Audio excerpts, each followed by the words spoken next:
Today we're going to talk about the next person you need on your high performance real estate team, the property manager.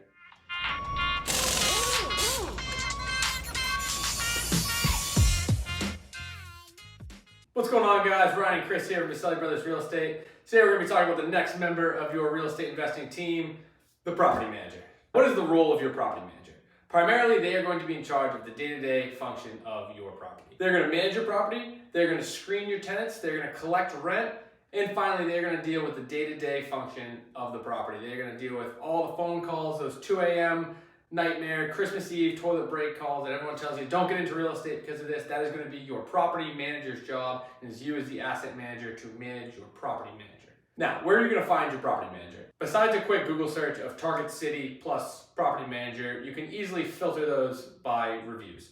Reviews are going to vary because you're going to receive reviews from owners and there's going to be reviews from tenants. Be wary of some of those reviews from tenants because a lot of them could be a little more disgruntled because they are, at the end of the day, responsible for enforcing the rules of the property. Also, IREM.org, the link is below. That's a great place to search for qualified and certified property managers. Now, they're going to be categorized into two categories, CPMs and ARMs. What's a CPM? A CPM is a certified property manager. They deal with the larger commercial multifamily properties. Oh, I see. What about an ARM? I'm glad you asked, Chris. ARM stands for Assistant Regional Manager. Assistant to the regional manager. Thank you for clarifying. No, ARM stands for Accredited Residential Manager, and they are in charge of all smaller properties, small single family up to quadplexes, very small multifamily properties. That is their niche. Now that you've found your property manager, you're going to need to call and interview some. So we want to go over some general questions to ask during that interview process. Number one, ask to see the PMA or Property Management Agreement. This is the overarching contract for your entire relationship between you and your property manager, so you're going to want to know every detail of this document. Read it. Read it front to back. It's probably going to be 10, 15 pages. Read the entire thing. A little bit later, we're going to go over some things that property managers might try to sneak in there that you can avoid, so stay tuned for that. You're going to want to ask your property manager how long they have been in business. Now, generally speaking, you want to get a manager that is not just starting out. You don't want them to be learning the ins and outs of the property management business, establishing their systems and building out their different internal processes and procedures on your property. So generally speaking, it's best to avoid the brand new companies. They might try to entice you or pull in new business by having lower fees, like a lower leasing fee, a lower renewal fee, or even lower monthly property management fees.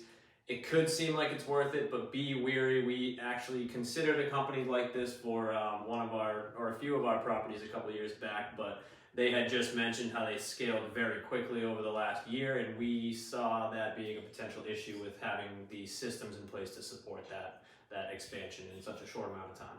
As a general rule of thumb, try to stick with around 3 to 5 years in the business, depending on the number of units they manage. Next, you're going to want to ask these property managers for a list of references of their past and maybe even some current clients. Ask for a list of owners. Call some of these people. Ask about their experiences. Ask for a list of addresses that they currently manage. If you're local, go and visit these properties. If not, go look online for recent leasing pictures or things they're using in rental ads, things like that. If there's a number given on the Zillow listing, call it. Speak to the property manager. See how they deal with you as a potential tenant. If you're requesting a showing, how keen are they to get you into that property? How nice are they on the phone? Things like this are going to directly reflect how they're going to handle you as an owner and how they're going to handle your prospective tenants. If you're calling other current owners or past owners directly, ask them about their experience, like we mentioned. You're going to want to ask them what are the greatest strengths and weaknesses of this PM company. Even if they give you the most glowing review possible, nobody's perfect. Just ask them, if you could change one thing about this property manager, what would it be? Communication,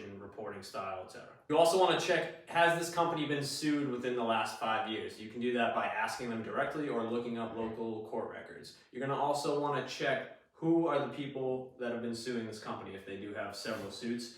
It can be the tenants, it can be the owners. Obviously, the owners are much more concerning because that's usually around the property management agreement, how the relationship is handled there, where tenants could sue the PM all the time for slip and falls, things like that. You can also check the Better Business Bureau website, the BBRE website, and see if there's any complaints filed officially there. Next, you're going to want to check what is the marketing plan for this property management company. The marketing plan is going to be a detailed plan about how they plan to get tenants for your units. When asked, they should be able to give you a detailed outline, including what digital platforms they use or any other types like lawn signage for drive-bys. Most is done online now. The vast majority of applications are all done online through the website, through Zillow.com. You're also going to want to check what are some of their other forms of advertisement. It might not be for directly driving traffic to your rental listings, but it could be driving general traffic to their websites, which will house all of the properties available for rent. Next is fees. The property management business is already very slim margin-wise as is, so you're going to want to keep an eye on these fees. Some of these fees include a new lease fee, typically half to 1 month's rent. Your lease renewal fee, typically anywhere from a few $100s to half month's rent. Next, you're going to have your management fees. This is a percentage of your gross rents collected that they're going to charge. We see anywhere between 6 to 12% depending on the market, depending on how many units they manage for you. Typical for us is 8 to 10% of the markets that we're in. The more units you have under management with this property management company allows you to negotiate that oversight fee down. Now, as that 1 or 2% might not seem like a lot over the course of your entire portfolio, that can really make a difference in your profit and loss statement. Next, you have your maintenance oversight fees. These are fees that the management company charges for handling usual maintenance calls, you know, your 2 a.m. Christmas Eve toilet calls that everyone loves to talk about, all the way up to your tenant term projects where you're having a new tenant, old tenant move out and a new tenant move into the property. This should be a sliding scale depending on the overall cost of the projects. It'll be typically a higher percentage, 10, 15, maybe 20% for a few $100 projects, all the way up to 5% for like your $2,000 and above projects. They should also have a minimum amount where they need to come get approval from you. For us, this is typically set at around $500. Anything under $500, they can go ahead and do the maintenance request right away just to keep the tenant happy. The only exception is anything that is an urgent need, like an HVAC system breaking down in the middle of winter.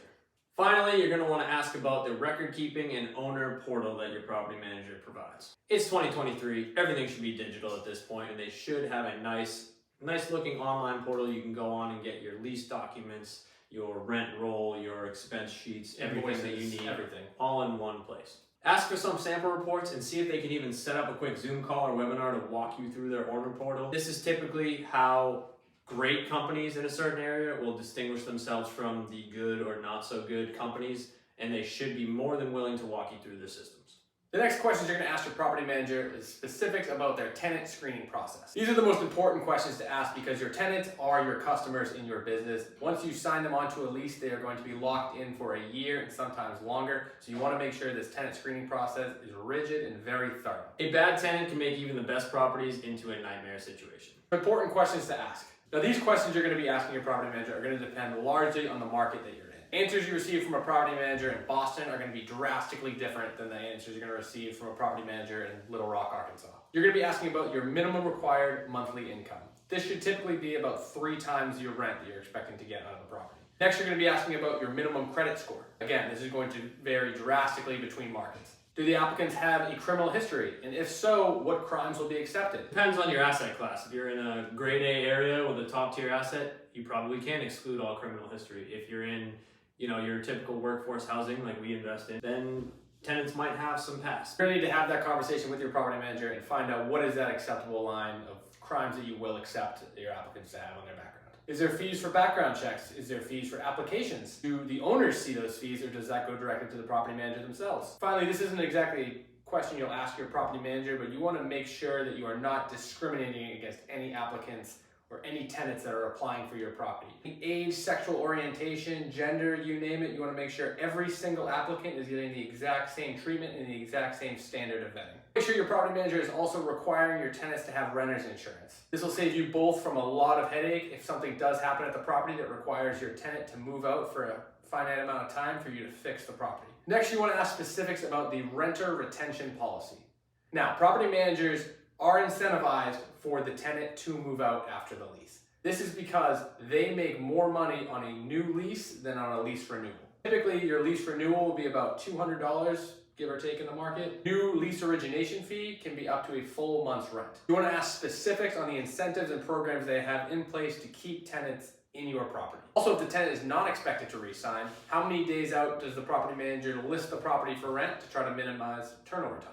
Next, you want to ask specifics about their maintenance and renovation schedules. Will the maintenance be done in-house by handymen, or will they outsource it to subcontractors? You want the PM to use the handyman whenever possible. Typically, tradesmen like plumbers, electricians are going to charge just a flat hourly fee for going out to the property regardless of what's wrong, or you could have a handyman go out and find out that if your hot water heater is out, it's just the pilot light that needs to be relit. That can cost you $100 for a plumber or $25 for a handyman. This can save you a lot of money. Now, there are very specific circumstances where you can use a handyman to save money. Do not do this with electrical work, plumbing work, or anything requiring a permit to be pulled through the city. This can cost you 10 times more money down the road. You want to keep your maintenance and your construction staff separate. This goes back to our system of checks and balances where you have different team members double checking each other's work to make sure everyone's doing the right things. Next, you want to ask them, what is their accountability plan for the contractors and subcontractors that they're hiring? Will they be walking the site with them every day? Will they require the contractor to keep it in broom swept condition? We'll go into a lot more detail of this on the contractor team member video coming up shortly.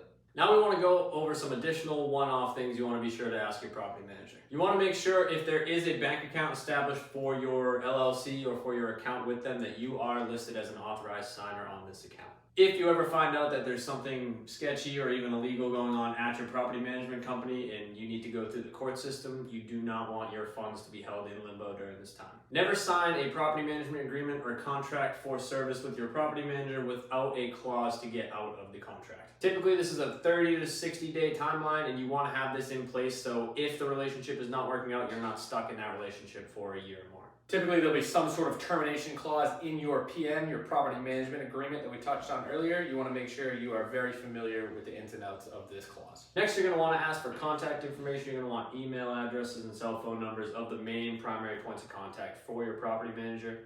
This will ensure you're able to get in touch with the appropriate folks whenever you need to. And finally, guys, we just want to re-stress the fact that you need to read your property management agreement. You need to know the ins and outs of every single item on this agreement. Even have a lawyer look through it with you just to tell you anything that might stick out.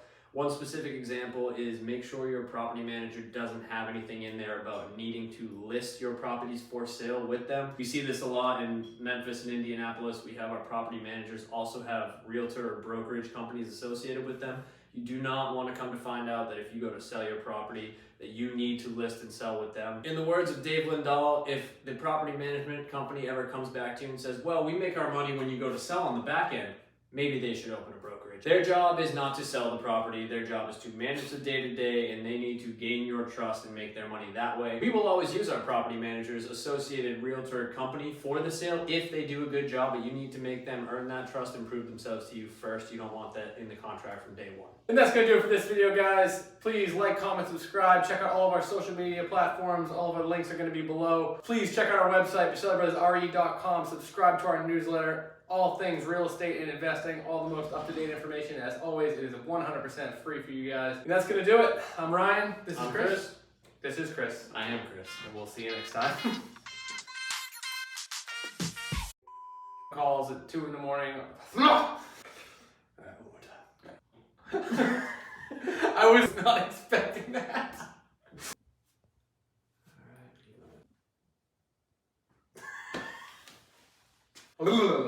In a perfect world, you would like to accept